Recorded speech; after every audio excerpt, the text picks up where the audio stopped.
In 1946, the most trusted voice in America wasn't a politician. It wasn't a journalist. It was a doctor. And America's favorite cigarette company had figured out something terrifying. Trust could be bought. And Big Tobacco was about to spend millions proving it. The ad ran in Life magazine, in newspapers, on the radio. A physician in a white coat, stethoscope around his neck, holding a cigarette.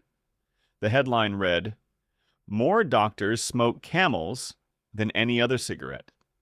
Millions of Americans saw it. Millions believed it. They had no reason not to. It came from doctors. What nobody told them, and what the tobacco industry spent the next 5 decades making sure they'd never find out, is that the science already said the opposite, and the industry knew it the entire time. The public believed doctors for one reason.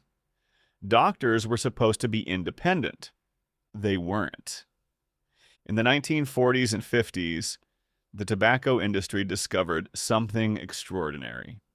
Trust could be rented, and the price was lower than anyone should be comfortable admitting. Here's how the More Doctors Smoke Camels campaign actually worked. R.J. Reynolds sent representatives to medical conferences across the country, not to present research, not to sponsor panels, to hand out free cartons of Camel cigarettes to every physician who walked through the door. At the end of the conference, they ran a survey. What brand do you smoke? The answer, reliably, was Camels, the ones they'd just been given for free. That survey became the ad. Technically accurate, deliberately meaningless. R.J. Reynolds spent an estimated $40 million running it over 6 years. $40 million to put a doctor's face next to a cigarette and call it a recommendation. They weren't alone. Philip Morris paid to have their cigarettes featured in medical publications. Lucky Strike ran ads claiming their cigarettes were less irritating to the throat, implying, without ever quite saying, that physicians had confirmed it. Chesterfield mailed complimentary cases directly to doctors' offices and then ran surveys on what brand physicians preferred. Old Gold claimed medical tests showed their cigarettes caused not one single case of throat irritation. These ads didn't run in tabloids. They ran in the Journal of the American Medical Association, in medical trade publications read by the physicians who would repeat the message to their own patients. The AMA accepted tobacco advertising revenue until 1954. Hospitals installed cigarette vending machines in their lobbies. Tobacco representatives visited medical schools. Student doctors received free product samples. The infrastructure of medicine, the white coat, the stethoscope, the waiting room, had been quietly converted into a distribution channel for cigarette advertising. One internal R.J. Reynolds memo from 1953 described the strategy with unusual clarity. The goal, it said, was to associate cigarettes with the idea of health and professional endorsement in the public mind. Not to prove cigarettes were healthy, to associate them with that idea. The distinction mattered enormously to the people writing the memo. It did not make it into the ads. By the early 1950s, the tobacco industry as a whole was spending over $80 million per year on advertising in the United States. A significant portion of that budget was specifically allocated to campaigns featuring or implying medical endorsement. Trust could be rented, and they rented as much of it as they could afford. While the ads were running, the science was arriving. In 1950, researchers at Oxford published a landmark study linking cigarette smoking directly to lung cancer. 2 years later, a study in the Journal of the American Medical Association reached the same conclusion. In 1953, a scientist at the Sloan Kettering Institute named Ernst Winder painted cigarette tar on the backs of mice. Within months, the mice developed tumors. The link between smoking and cancer was no longer a theory. It was reproducible. It was published. It was real. The tobacco companies read every study. Their own internal research teams confirmed the findings. At Brown and Williamson, at R.J. Reynolds, at Philip Morris, scientists inside those companies were producing the same results in private that the external researchers were publishing in journals. In 1963, the chief researcher at Brown and Williamson wrote an internal memo that was never supposed to leave the building. It read, "We are, then, in the business of selling nicotine, an addictive drug." That memo stayed in a corporate archive for 30 years. In December 1953, the CEOs of the major tobacco companies gathered at the Plaza Hotel in New York City. They had a problem. The science was becoming impossible to ignore. If they did nothing, regulation was coming. Liability was coming.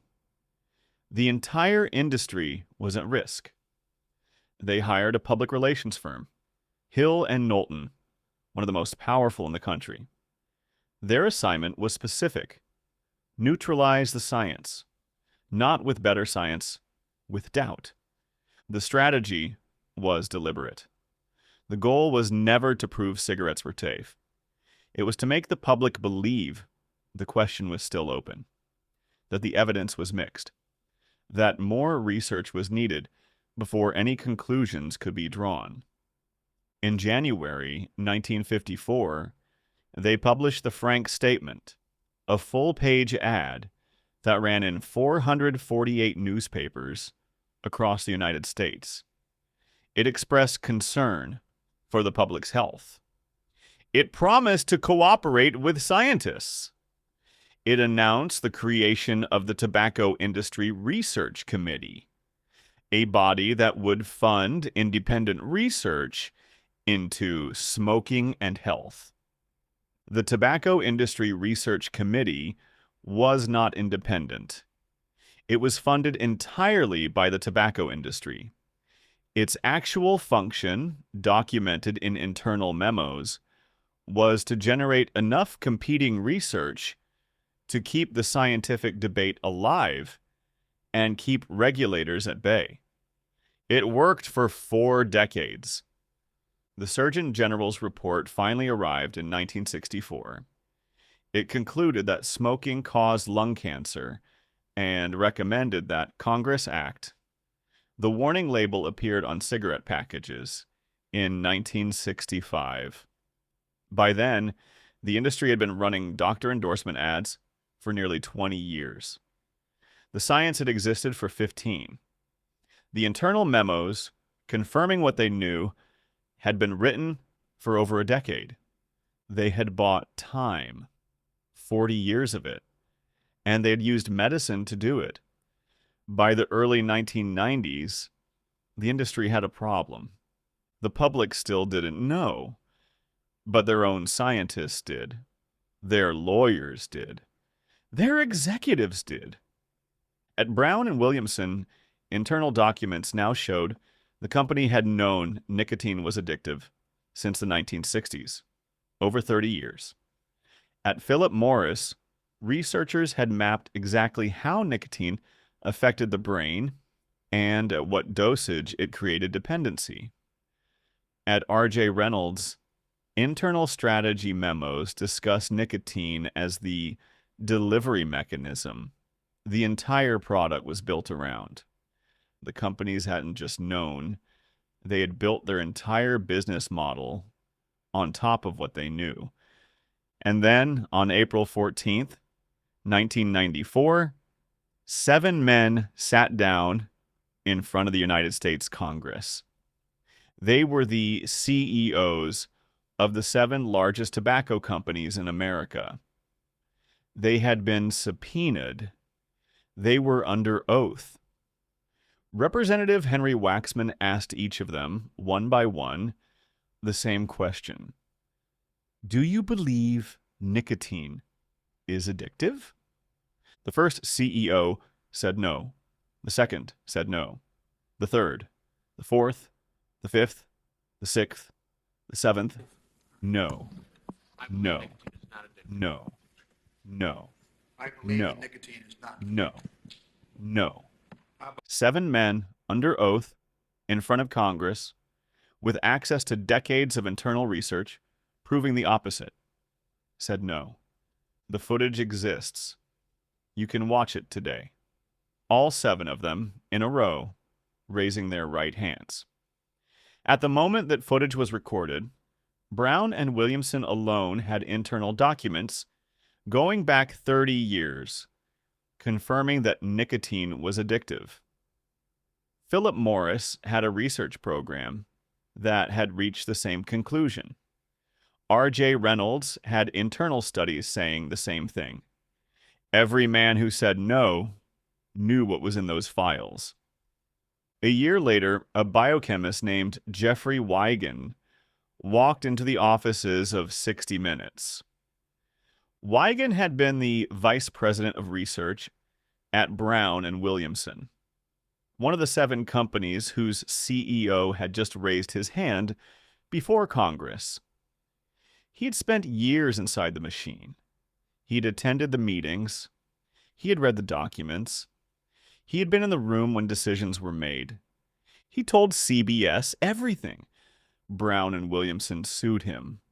They leaked damaging personal information to the press. They hired investigators to follow him.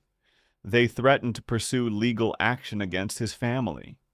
They did everything they could to discredit him before he could be heard. He talked anyway. His testimony, combined with a separate leak of internal documents to researcher Stanton Glantz at UC San Francisco, broke 40 years of carefully constructed silence. The document showed, in the company's own words, that they had known nicotine was addictive since the 1960s, that they had deliberately manipulated nicotine levels in cigarettes to sustain addiction, that they had conducted research on young people specifically to understand how to create lifetime customers, that they had lied internally, publicly, and under oath about all of it. In 1998, the tobacco industry signed the Master Settlement Agreement with 46 state attorneys general. $246 billion. The largest civil settlement in American history at the time. They did not admit wrongdoing. More than 20 million Americans died from smoking-related illness in the second half of the 20th century. The doctor campaigns ran for over a decade. The scientists who produced inconvenient results were discredited. The Tobacco Industry Research Committee published for 40 years. The 7 CEOs who swore nicotine wasn't addictive were never charged with perjury. The internal documents sat in corporate archives for 30 years before anyone outside those buildings read them. But here's the part that should concern you most. The playbook didn't stay in the tobacco industry. The same PR firm, Hill and Knowlton, was later hired by industries facing inconvenient science about climate change. The strategy of manufacturing doubt, of funding competing research, of making settled questions appear unsettled. It was studied, adapted, and redeployed by the sugar industry to protect sugar. by the oil industry to protect oil, by the chemical industry to protect chemicals. In the Big Sugar video, we showed you how the Sugar Research Foundation paid Harvard researchers to clear sugar and implicate fat. That happened in 1964, the same year the Surgeon General finally confirmed what the tobacco industry had known for a decade. The timing was not a coincidence. Big Sugar had watched Big Tobacco's strategy work for 20 years. They used the same blueprint.